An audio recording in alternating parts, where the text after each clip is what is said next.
Goeiemôre. Ek het nou al baie navrae gekry weer wat mense vra waar was ons en wat het ons daar gaan doen. So ek kan net gou weer 'n agtergrond gee. Ons het die einde van 2011 het ons as gesin opgegaan na die Republiek van die Kongo toe om daar te gaan boer. Dit is nie die DRK wat die Demokratiese Republiek van die Kongo is, die groot een in Sentraal-Afrika nie, maar eerder die Brazzaville Kongo, die klein enetjie regwes. Die Kongolese regering het vir die Suid-Afrikaanse boere 'n uitnodiging gegee om daar te gaan boer op 85,000 hektaar se grond. En die boere het besluit om met mielies te gaan boer en nie met vee nie. Die rede hoekom hulle nie met vee gaan boer het nie, is omdat veeboerdery te duur sou uitwerk. Want die vee moet vervoer word tot daar en hulle moet aangepas wees vir die trope. So Suid-Afrikaanse vee gaan nie net aanpas in 'n tropiese land van self nie. So dit is 'n ontsettende duur proses. En dan verder, dit is te ruig daar. Skape sal verlore raak en mense sal net eenvoudig te veel skade kry. So dit is die rede hoekom daar nie aanvanklik met vee geboer was nie. Alhoewel hulle later daarna sou kyk om moontlik vee in te voer van Brasilië af, omdat Brasilië op dieselfde breedtegraad as die Kongo is en dus is hulle dan nou gewoond aan die klimaat. So dis nie nodig om hulle te dokter en te teel totdat hulle kan aanpas in die trope nie. So toe is die boere einde 2011 op Kongo toe in 'n konvooi om vragmotors en trekkers en waens alles te vervoer tot daar op die plaas. En die boere het eers op 'n gemeenskaplike stuk grond begin waar almal in 'n soort van kibbutzstelsel, as jy dit so wil noem, saam geboer het of om die beurt, almal saam. En toe die eerste oeste afkom en daardie eerste fase is verby, toe het dinge verander en toe het al die boere hulle eie ding gedoen en party het in 'n groep saamgebly en op die gemeenskaplike grond aanhou boer en ander individue het vir Kongolese gaan boer en ons het na ons eie grond toe getrek. Ons het ons eie grond Belter genoem, wat beteken Beautiful Earth, en ons het 'n beskeie begin daar gehad. Ons het aan die begin in tente gebly en aanvanklik toe ons nou op ons grond aankom, op daardie stadium was ons toe nou 8 maande, 9 maande in die Kongo.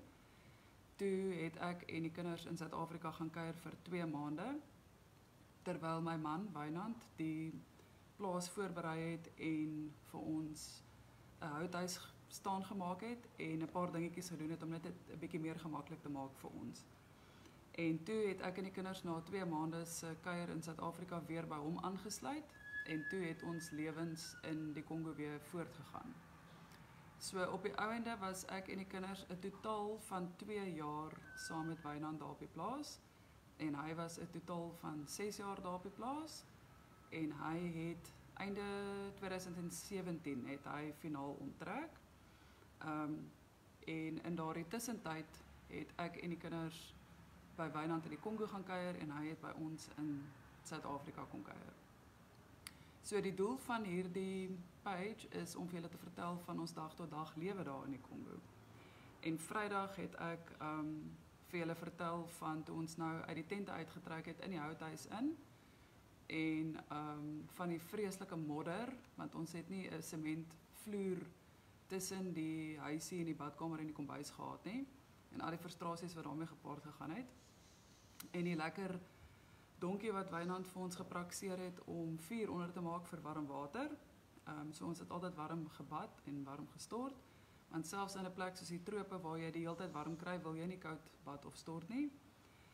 Wynand het vir ons spoeltoilette gepraktiseer en so kon ons toe nou op 'n manier aangaan. Baie basies, baie primitief, baie frustrerend met tye. Maar ja, dit is hoe mens begin as jy klein begin.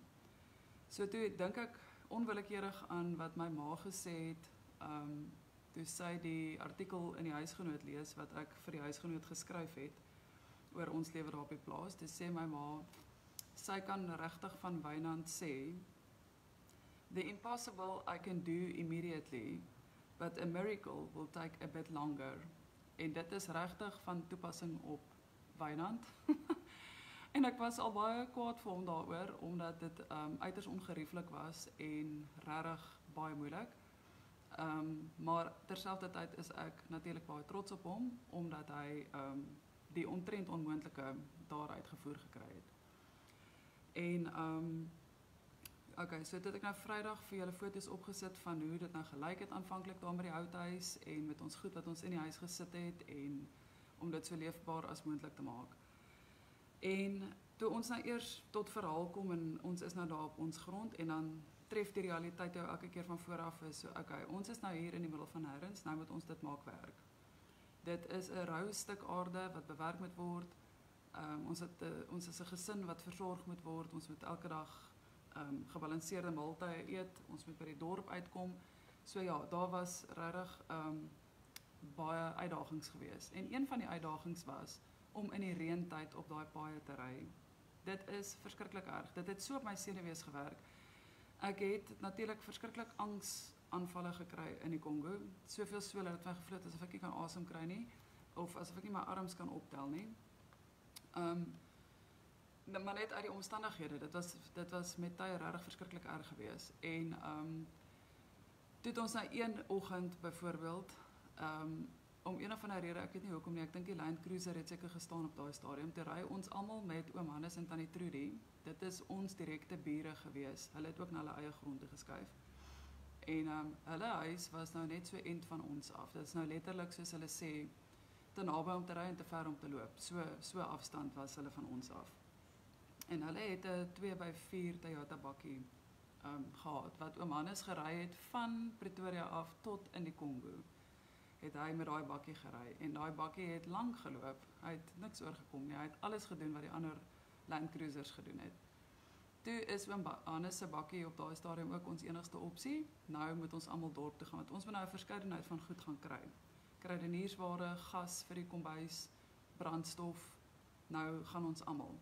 Waar baie kere het net ek en tannie Trudy gegaan. Maar die dag toe gaan almal nou saam, die mans ook. Toe vra ons vir oorlede Gideon Skeepers om vir ons nou met die trekker soort van te begelei tot by hierdie pad, want ons weet ons gaan 'n probleem hê daar met seker omtrent 'n 500 meter strook turfmodder. Dit is onmoontlik, ek kan nie daardeur ry nie. Nou ry Gideon saam met ons met die trekker voor en ons kom nou agterna met oom Hannes se bakkie. En toe ons nou by hierdie 500 meter stuk turfmodder kom, toe hak ons kettings aan die bakkie en agter aan die trekker en hier gaan ons. Julle daai trekker loop in daai turf in, laat sy wiele, daai massive bande, sak weg in die modder. Nou moet jy weet wat gaan nou van hierdie Toyota bakkie oorbly as ons nou daardeur gaan. Maar ons het nie 'n keuse nie, ons moet daardeur. En hier gaan ons nou met die bakkie. En toe ons daai modder tref, ek en Wynand en die kinders sit agterop. Nou staan die kinders om te kyk hier oor die kant, maar die bakkie se kante is level met die modder. En die bakkie is so skuins in die modder. En wonder bo wonder het daar geen modder of water in die bakkie ingekom nie, maar op 'n stadium het dit gelyk asof jy kan nie eers omtrent die bakkie sien nie, dit is level met die modder. Ons sit met ons boude laer as wat die oppervlakte van die modder is. En die kinders staan en cheer en skree en gil, want hulle is nou opgewonde daaroor. Ek so bang een van hulle val oor of die modder spoel in, soos 'n modderbrander in die bakkie in. En as jy aan die voorkant van die bakkie sou kyk, dan lyk dit asof die bakkie met sy neus soos 'n krokodil so onder die modder ingaan. Toe gaan ons nou hier deur hierdie modder vir ver. Dit was 'n baie ver end geweest. 500 meter. Daai dag het ek spesifiek na dit opgelet. Ander kant uit. Okay, nou ry ons. Gideon ry met die trekker nou weer terug. Hy het gesê ons kan hom bel wanneer ons terugkom, maar gaan hy ons nou weer kom haal. Nou ry ons met die bakkie dorp toe. En in die dorp is die verskillende tipe van goed wat 'n mens nodig het, is natuurlik heeltemal anderste as wat dit nou hier is. So vars goed koop jy by die mark wat so sleg ruik en stink. Jy ruik die mark voordat jy dit sien. So daar kry jy vars goed. Dan is daar een winkeltjie aan die kant van die mark waar jy aardappels en knoffel kry en mayonaise. Dit het ons altyd by daai winkeltjie gekoop. Nou daai aardappels kom van enige plek in die wêreld af en ons het vir 'n baie lang tyd aardappels gekry wat van Holland af ingevoer was. Peperduur, dit is soos in R200 vir 'n 4 kg sakkie aardappels. En dan koop ons heel knoffel daar en dan nou soos ek sê die mayonaise. Dan gaan jy nou weer na 'n volgende winkel toe want daar kry jy nou weer blikkies kos soos boontjies en ja, groenbone, daai rooi bone, opwasseep. Soos ek vir julle vertel het, jy kry 'n baie cheap een, dan moet jy 'n halwe bottel gebruik om skuim te kry of jy kry 'n baie duur een wat hou en wat werk. So ons het vinnig agtergekom watter werk en wat nie, maar alles is peperduur. Sodra dit 'n produk is wat local Congolese nie gebruik nie, met ander woorde net blanke mense, expats, mense wat van buite af inkom, dan is dit peperduur. Nou ons het nie expat salarisse verdien nie, alles behalwe. Ons was maar aan ons eie genade oorgelaat, so dan draai jy maar jou sente om, maar nou kom dit by iets soos opwasseep. Jy het nie eintlik 'n keuse anders as om dit te koop nie. So, nou ja, dan koop ons dit nou maar. Dan gaan jy nou weer na 'n volgende punt toe om vleis te koop. Ek het in vorige aanbiedings vertel, die vrieskamers is sommer net 'n container, 'n vriescontainer wat op die grond neergesit is daar in die dorp. Die grond is nie eers gelyk geskraap of niks nie. Dit is net so sloterig en gaterig en vol klippe en stof en goed. Die container is net so daar neergesit. Dan kan jy nou daar varkvleis koop of hoender en wat hulle noem beef, maar dis nie regtig beef nie, dit is eintlik waterbuffel van Indië. En dan is dit in bokse gevries, kliphard gevries, 20 kg bokse. Dan is die vleis glad nie bewerk nie, dit is hompe en stukke vleis, wat hulle net so in 'n boks sit met plastiek, en dan vul hulle die plastiek met water. En dan word dit kliphard gevries. So dan sit op die ou ende 'n reghoekige boks, kliphard gevriesde vleis, wat jy heeltemal moet ontdooi om te sien wat jy gekry het, en dan moet jy self die vleis bewerk. Dis nou wat die buffel aanbetref. Dis die enigste rooi vleis wat ons kon gekry het in Dolisie. Dan was daar hoender gewees. Ons het besef, jy kan glad nie die heel hoenders gebruik nie, want dit is van baie swak gehalte. Dit is iets wat ons gereeld gesien gebeur het in die Kongo, is die res van die wêreld se produkte wat nie uitvoerstandaard is nie. Substandaard goed wat nie eintlik herverkoopbaar is nie, word in Afrika gedamp. Want die uitgangspunt is nou maar dat in Afrika is daar nie eintlik iets beters nie, so Afrika moet maar vat wat hulle kry van die res van die wêreld. Maar toe het ons later van tyd baie goeie kwaliteit hoenderstukke in die hande gekry. So dan het ons dit gekoop, ook nou weer op 'n ander plek, dis nie by dieselfde vrieskamers nie. En toe het ons op 'n stadium ook varkvleis in die hande gekry. Maar dit was rooi varkvleis, dit was nie wit soos wat ons ken nie. So blykbaar van wat ons nou geleer het, is die rede hoekom dit rooi varkvleis is omdat dit bruin of donker kleur varke is. Soos wat jy hoenders kry wat of ek weet ook nie, dit hang af wat hulle gevoer word, die hoendertjies.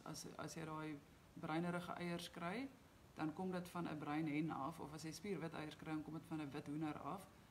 Of dit het iets te doen met wat hulle gevoer word. Maar die punt is, die vark wat ons gekry het was rooi vleis. Partykeer het ons wit varkvleis gekry. So weer eens ook, kliphard gevries is nie mooi verpak soos hier by ons in Suid-Afrika nie. So toe kry ons nou alles in die dorp wat ons moet kry, en alles vat geweldig lank, want jy kry nie noodwendig wat jy soek nie, en dan moet jy nou eers iemand kry om vir jou te verduidelik waar is 'n plek waar jy dit nou kan gaan kry. Dan kom jy daar en hulle vat hulle tyd en wat ook al. So en nou met ons brandstof aanvul, ons het 'n groot drom gehad. Ek wonder nou hoeveel liter was dit? Seker 120 liter skat ek, maar dis 'n groot drom. Dan stop ons daar by die vulstasie, dan moet hulle nou hierdie drom vir ons vol petrol maak en draai nou die prop vas.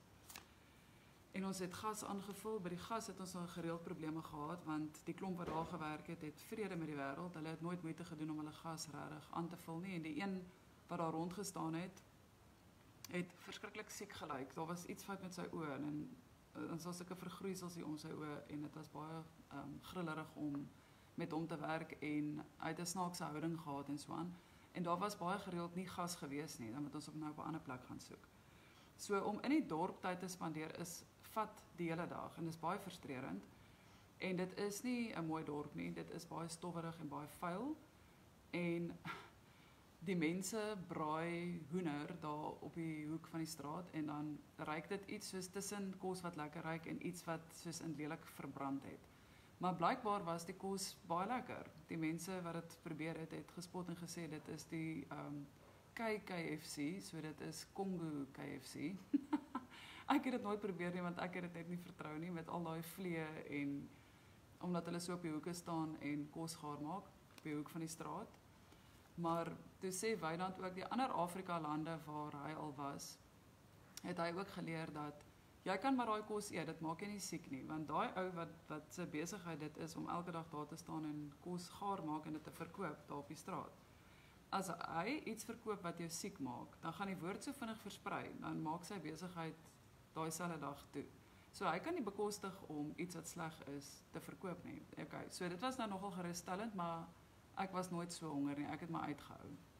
So dan is ons nou daar in die dorp rond en dan doen ons nou al hierdie goeders. So toe het ons gas aangevul, brandstof aangevul, peperduur aardappels gekoop, opwasseep.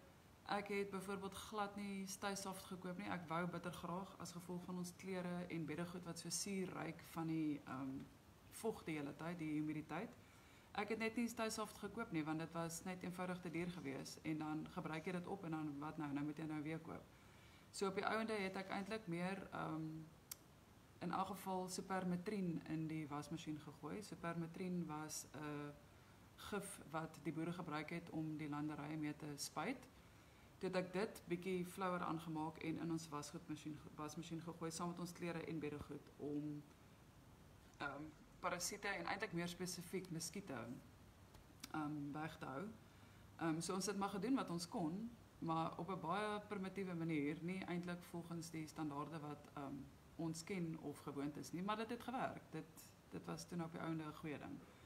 So Supermetrien was my stuysaft en muskietroom is jou parfuum. So dit is hoe dit is in Afrika. Ja, so dit het ons nou na hierdie lang dag in die dorp, onder andere toe nou eiers ook gekoop. En die winkel waar ons die goed gekoop het, die droëprodukte, was Arabs se winkel, Arabiers mense. En hulle het altyd die produkte vir ons eers met 'n lap afgevee voor hulle dit in bokse en goed verpak.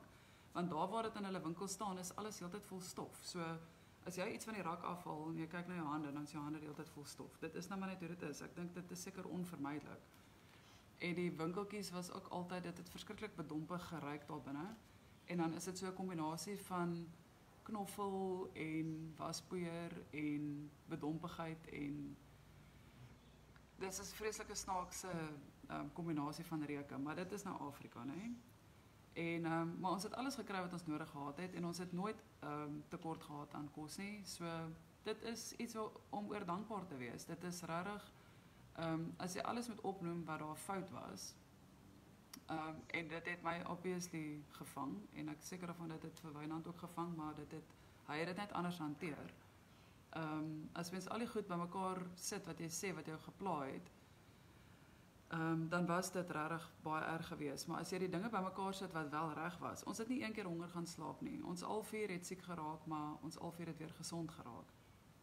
Ons het oukeierige kommunikasie gehad Suid-Afrika toe. Ons het altyd die pakkies gekry wat mense vir ons gestuur het. Ek weet op 'n stadium met Wynand se suster vir ons 'n toksak opgemaak met 'n klomp goed in, beskuit wat sy self gebak het, klere vir die kinders en 'n klomp ander goedjies en dit het baie lank by personeel van Exaro in hulle kantoor gelê. En totdat iemand op 'n dag 'n draai daar by ons kom maak, te bring hulle die sak vir ons saam. Toe het Wynand se suster Edith nogal eendag vir ons gesê, sy dink iemand het lankal daai beskuit opgeëet wat eintlik vir ons bedoel was, maar dit het by ons uitgekom. So as ons alles bymekaar vat wat wel reg uitgewerk het, Dit is alles wonderwerke. En ja, so toe ry ons nou die spesifieke dag nou terug huis toe. Nou is almal weer eens hot en bothered, soos wat mens my elke dag daar gevoel het. Aan die einde van elke dag was jy goed gatvol vir die dag. Toe ry ons nou weer terug. Toe begin dit al donker raak. Toe sit ek en Wynand en die kinders agterop oom Hannes en tannie Trudy se bakkie en ons is uitgeput en gedaan. Toe kom ons nou weer by hierdie 500 meter strook van turfmodder waar ons moet deurgaan en ons het nou al vir Gideon gebel en vir hom gesê hy moet ons kom haal. En hy het deur die modder gery dat dit lyk asof die trekker gaan wegsak tot aan die ander kant en ons gehak en hier word ons nou gesleep deur hierdie lang strook modder. Nou is ons omtrent nog 40 km weg van die plaas af. En daai aand was dit vol maan geweest. Dit was so helder lig, dit was ongelooflik. Toe sit ek plat op my boude agter op daai bakkie en so ook Wynand en die kinders en ons almal is eintlik stil want ons is so moeg. En toe kyk ons so vir die goed, gasborrels, brandstof, aardappels, tot 2 treis eiers wat so blink in die maanlig. En mense nou eintlik kon gedink het, dit klink snaaks, maar dit is regtig nie snaaks at the time terwyl jy dit ervaar nie. Toe ons by die huis aankom, het ons alles uitgepak. Dit was 'n suksesvolle dag en dis altyd lekker om weer terug by die huis te wees na al die stres en die dinge. En ons kan nou weer ons kaste aanvul en ons het nou weer 'n goeie voorraad vir die volgende klompie dae. Maar toe kom ons agter dat ons hondjie Mila weg is. Dit sy ons die oggend agtervolg, want sy het dit gewoonlik gedoen as ons wegry van die plaas af, maar gewoonlik het Wynand ons nou agtergebly en dan gaan net ek en tannie Trudy en partykeer die kinders saam dorp toe, so dan het Mila teruggedraai plaas toe. En die dag toe ons almal nou weggery het, dit sy ons geagtervolg en sy het nie haar pad teruggekry nie. Toe is sy weg. En ons het haar tot vandag toe nie weer gesien nie. Ons vermoed een van 2 dinge en dit is sy het verdwaal en is deur 'n slang gevang of sy is gevang deur die locals want hulle eet mos alles wat beweeg. So toe was ek baie hartseer oor Milaatjie want sy was my 24ste verjaarsdag geskenk van Wynand af en sy was saam met ons gewees van toe af en ja, toe het sy in die Kongo weggeraak. So toe was ons nou baie hartseer daaroor gewees. En ons het 'n ander hondjie ook gehad, Rasha. Rasha was Mila se kleintjie. Maar 'n kruising met 'n worshond. So sy was 'n kruising tussen 'n Jack Russell en 'n worshondjie en toe het Rasha baie naby aan ons geraak want sy het nou geweet Mila is weg. So toe het Rashi 'n bietjie opgeskuif in die hiërargie. So toe was sy ons hondjie gewees en sy het ons mooi opgepas en by ons gebly altyd. Ons het vir Rosta gehad. Hy's 'n groot boerboel. Dit was eintlik een van die ander boere se hond, maar ons het hom oorgeneem toe sy eienaar permanent terug is Suid-Afrika toe. En ja, so van die res van die honde sal ek julle môre verder vertel.